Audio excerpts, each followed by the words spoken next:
Committee on Rules and Administration will come to order.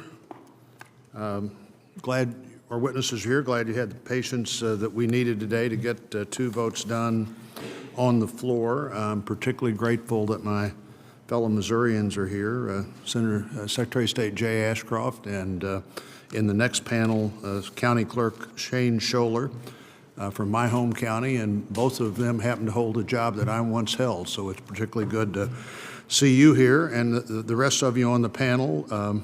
As we begin our review of federal elections, Senator Klobuchar and I are in agreement that the best starting point is to start with you. The best starting point is to start with state and local officials who, through the history of the country, have been responsible for election administration, and they are responsible to the people that choose them to do that job to see that it's done well. Clearly, elections are the keystone of democracy, and they're dependent on the efforts of county officials, of election directors, of secretaries of state, and many others. And on Election Day, they're dependent on lots of people who essentially figure out how to volunteer for their job at the polling place. During the 2016 election cycle, state and local election officials were tested like they haven't been before by cyber attacks, and we anticipate that these attempts will continue and attempts to interfere with the process will continue. We want to be sure that we're doing what we can to help you thwart these attempts. State and local governments need access to timely and actionable information and technical assistance when they need it. One of our goals today is to find out more about the information sharing that is occurring between federal, state, and local officials, and to learn more about your concerns and your thoughts on that. In January of 2017, the Department of Homeland Security designated our country's election infrastructure to be critical infrastructure. This designation began the formalization of information sharing and collaboration among state, local, and federal governments through the creation of a government coordinating council. Some of our witnesses today are already setting on that newly formed council. More recently, in the 2018 omnibus, Congress appropriated right at $380 million to the U.S. Election Assistance Commission to help states enhance their election infrastructure.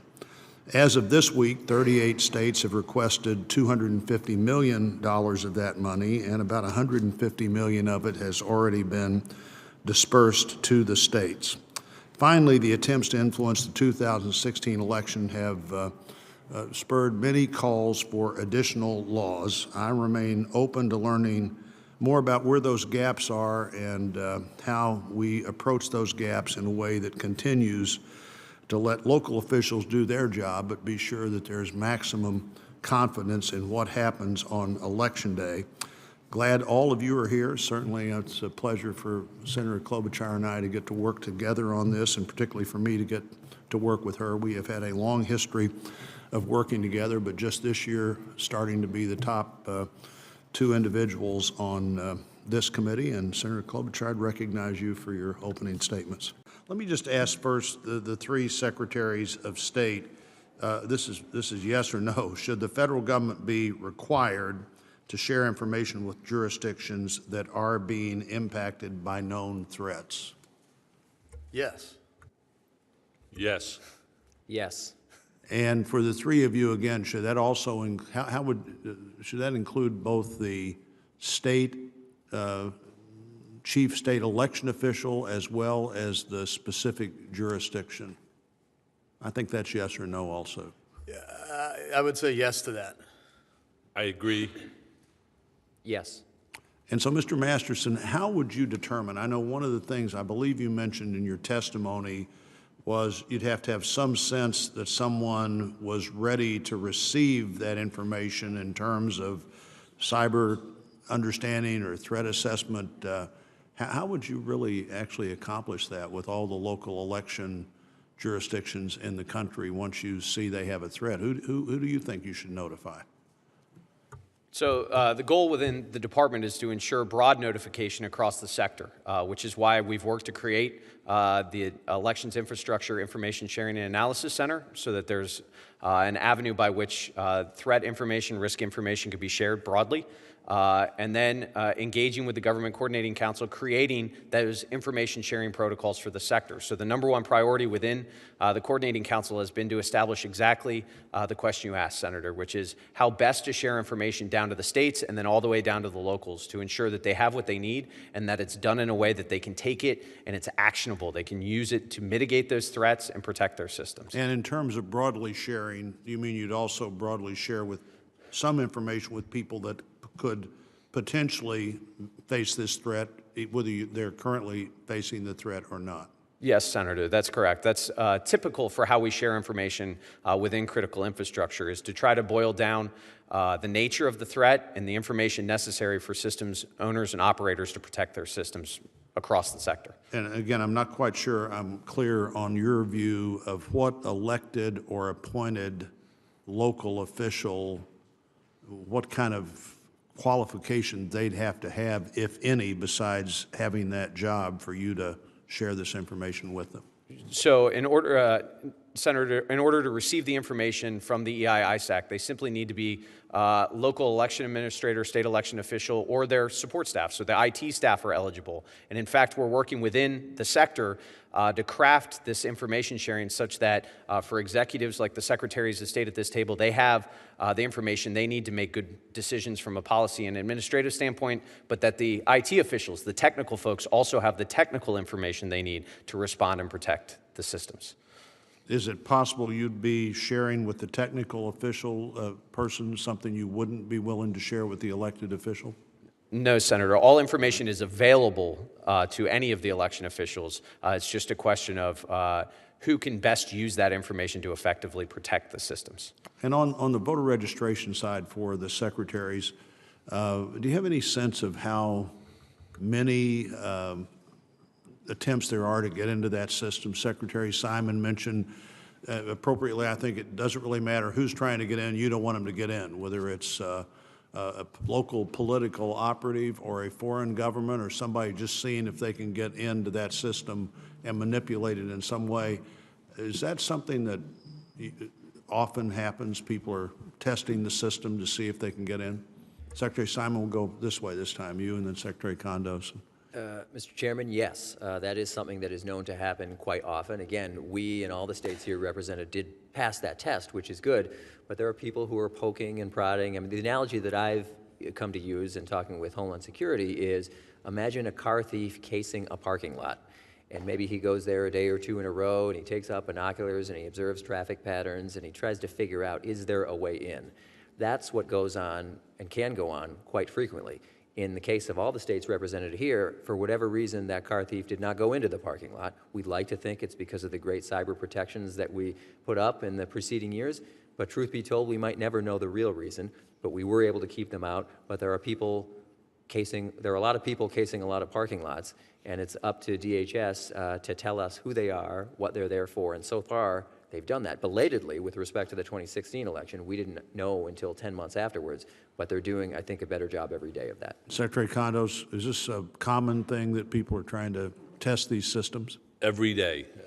We have, in talking to my IT manager, I can't speak specifically just for election management or the voter registration database, but our entire operations, we probably receive several thousand scans per day. Per day. Secretary Ashcroft? I would say we average 100,000 scans on our systems a day. We cannot say which of those are targeted to elections. We have to treat them all as if they're treated toward elections, because if they find one way in, they'll go from there to elections. So we treat them as they are all attacks. Thank you, Senator Klobuchar.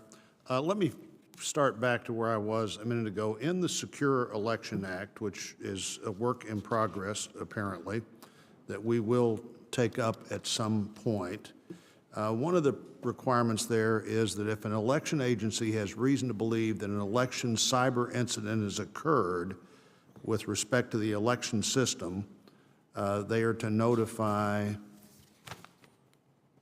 the department, that would be the Department of Homeland Security. That is earlier defined as any incident involving an election system. So clearly from the numbers that have been shared here, that would be an unreasonable thing to do. I think maybe, Mr. Maston, maybe in the interest of time, we may just have to come back to you and the GCC and say, how do we write that in a way that it makes sense? You obviously don't need 1,000 a day or 100,000 a day notices that somebody's trying to get into our system. So we need to figure that out. Do you want to comment on that? Yeah, Mr. Chairman, I'd agree completely. I think finding that balance is something we've been discussing in the GCC. None of these folks or the locals need a notice that their Microsoft patches are out of date, right? They're aware and working on that. And so what is the balance on notification with regard to threats, vulnerabilities, and incidents, and finding that balance? So happy to report back and work with that. Exactly. And on the audit trail, do all three of your states require an audit trail? Do you require a paper ballot trail? Yes or no? Yes, we do. Yes, we do.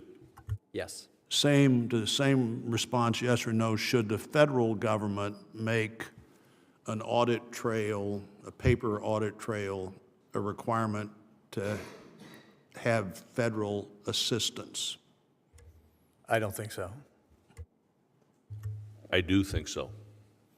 I think there is a federal interest in making sure that there's some audit process.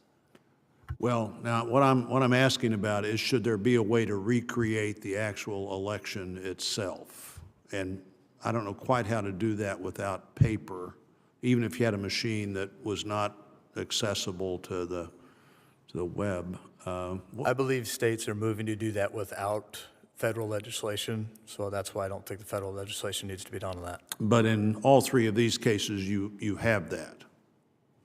And on the audit requirement, how specific do you think that needs to be? If we had there's some, in this bill, I think a specific, you have 5%, should that be left up to you, or should we tell you whether 5% is enough or not, depending on how close the election was? That's a great question, Senator. And I think that really there should be some flexibility in the type of audit as well. I mean, we hear a lot these days about risk-limited audits. Risk-limited audits are a great way of doing it if you have the systems in place that allow you to do it. And right now, there's only a handful of states that could actually do that. The system that we use, as I said, we're actually talking internally about increasing the 5% to maybe 8% or even 10% of our towns post-election. And we feel very confident that it's actually even better than a risk-limited audit, because it actually looks at 100% of the ballots that are cast in a town and 100% of the races. So you're auditing the entire ballot bag essentially at that time. Any comments from the two of you on that? When I was teaching, I taught statistics. I think that the language should just give probability intervals or confidence intervals as opposed to a specific percentage. For a very close race, you need to look at more. If it's an 80-20 race, you don't need to look as many ballots for people to have confidence. Secretary Simon? Senator, I would say the more flexibility, the better. There are states, without throwing any under the bus here, that are not represented here today. They don't have really any meaningful sort of audit, and it strikes me that there's a federal interest in making sure that there's some audit process. And when you do an audit, do you count the ballots the same way they were counted on Election Day? Yes. How about you? We use a completely different system, completely different tabulators. But you don't hand count them or anything, you still count them? No, and in fact, in our experience, that hand counting has actually proved to be the most error. Secretary Ashcroft? We don't hand count everything, although there are times when we do, and we're working with the local election authorities on those rules. And would you give a direction in that post-election audit to election authorities locally, and they do the recount, or you do the recount? The local election authorities do the recount. How about with you? We do the audit. So the ballots our level. come to you in the state capitol, and you do the audit, or you go to where the ballots are? We do a public audit. We use the auditorium in the governor's building, and we have the ballots delivered to us by the local boards of civil authority from each of the towns that have been randomly selected, and they deliver those ballots to us. We do our work, seal those ballots back up in the bag, and get them delivered back to the towns. How do you do it, Secretary Simon? Senator, that is done at the local level, not by our office, but we then follow up with a second step some weeks later and do what's called a post-election review of that audit. Right. All right. I think there'll be more questions for the record, and we're certainly, Secretary Ashcroft and I are really glad that all these states have these great good government traditions. Our tradition is not quite that great.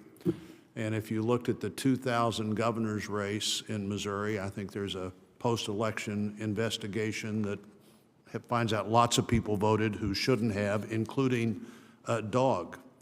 We don't know exactly how the dog voted, but the dog was the registered voter, and the ballot was cast. So, you know, we're not, just to get this discussion where I think it should be, the federal government is not about to do things that encourage voter fraud. And the discussion that voter fraud doesn't happen is not really before the committee today, but I look forward to your reports back of what kind of voter fraud you've had. I think, Secretary Ashcroft, within the last year, we had one election that was set aside by a court, 2 elections, according to Secretary Ashcroft, set aside by a court, and then they had to have the election again. Was that absentee voter fraud, or was that voter fraud at the voting place? It had to do with absentee ballots. There were serious allegations of absentee voter fraud. They didn't have to prove the voter fraud. There was enough smoke that the court said, redo it. So we even have courts in our state that say you have to have the election over again. So I guess we just have a burden that Illinois doesn't have, or other states that don't think this is ever a problem. It's a problem. It happens not to be the problem we're dealing with in this bill, in this hearing, or right now. How many registered voters approximately do you have in? Just a little over 189,000. How about you in Cook? 1.5 million. And was it your system that was penetrated by by a it was hacker we the, believe to have been a Russian hacker? It was a statewide system. Illinois is a little bit different. So the state director of elections would have been the person that we would have seen on 60 Minutes not too long Yes, ago sir, that was talking him. about this. Yes, So it was the statewide Illinois system. that's correct. And is it your view that more problems are likely to be created on Election Day by getting into the registration system than the likelihood of getting into the counting system? Sure. I mean, we've got a broad threat surface area. We rely on a number of different systems. The network connectivity of voter registration systems is certainly much greater than voting systems, and therefore an easier target for adversaries. Mm-hmm. Ms. Schoeller?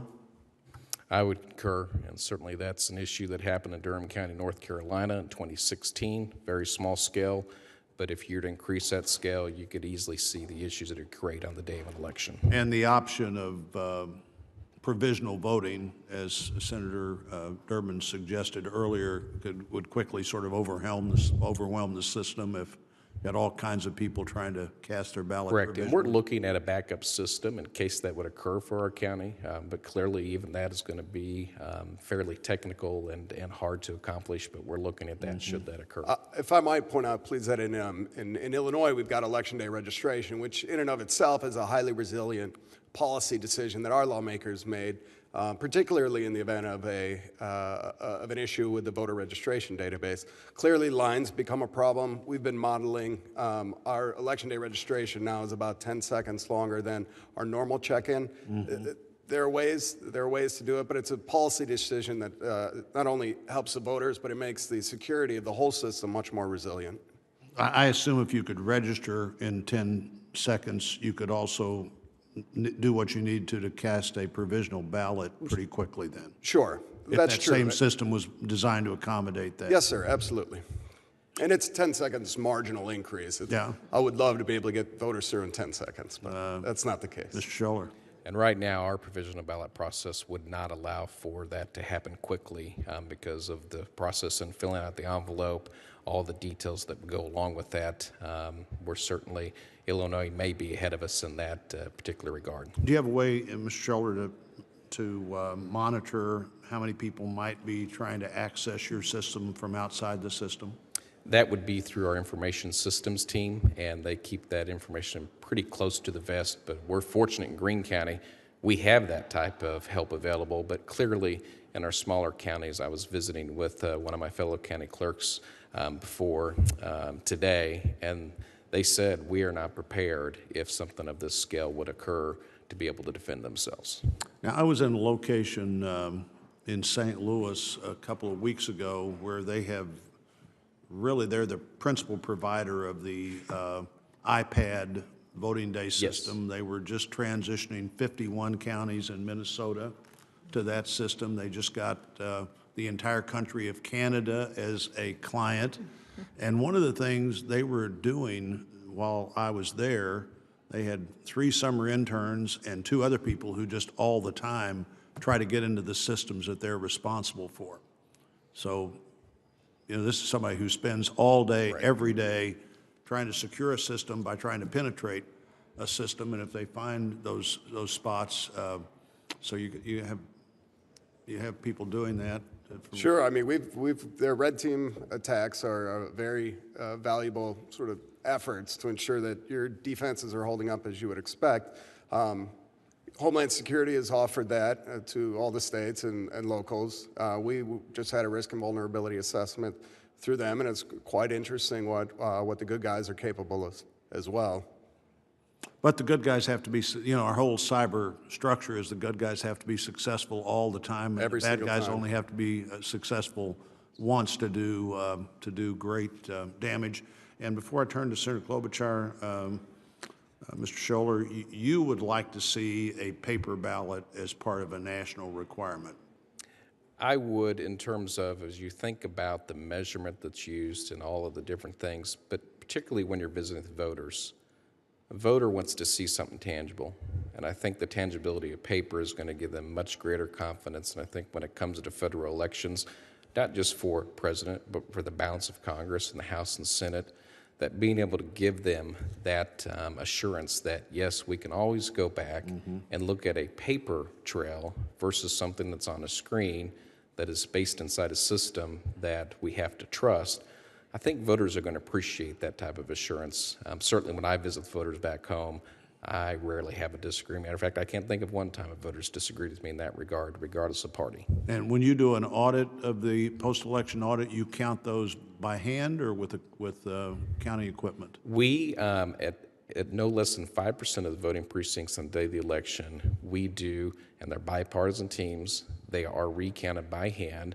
And one of the things that I think is important is that even if you do a post audit with the machine, how would you know if something's been compromised if you can't at least compare the results of the paper ballot? And I think that's the assurance it gives. Clearly, the machine, when you have an accurate election, does do a better job of counting the ballots. I'm talking about in the case where clearly fraud has occurred, then the paper ballot is going to be the evidence you need in terms of if your system inside that machine is compromised. Thank you, Senator Klobuchar. My last question for both of you, and there may be questions in writing, do you see any potential for unnecessary duplication with the EAC and the new involvement of Homeland Security? Is there, and if you do, is there a way we can thoughtfully try to deal with that? I have no concerns there. I think Homeland Security's got quite a broad plate of responsibilities now. I'm glad that they're able to share some of their cyber-specific resources. I think it's critical to have an institution dedicated solely to election support that will not get pulled into other issues. Ms. Schoeller?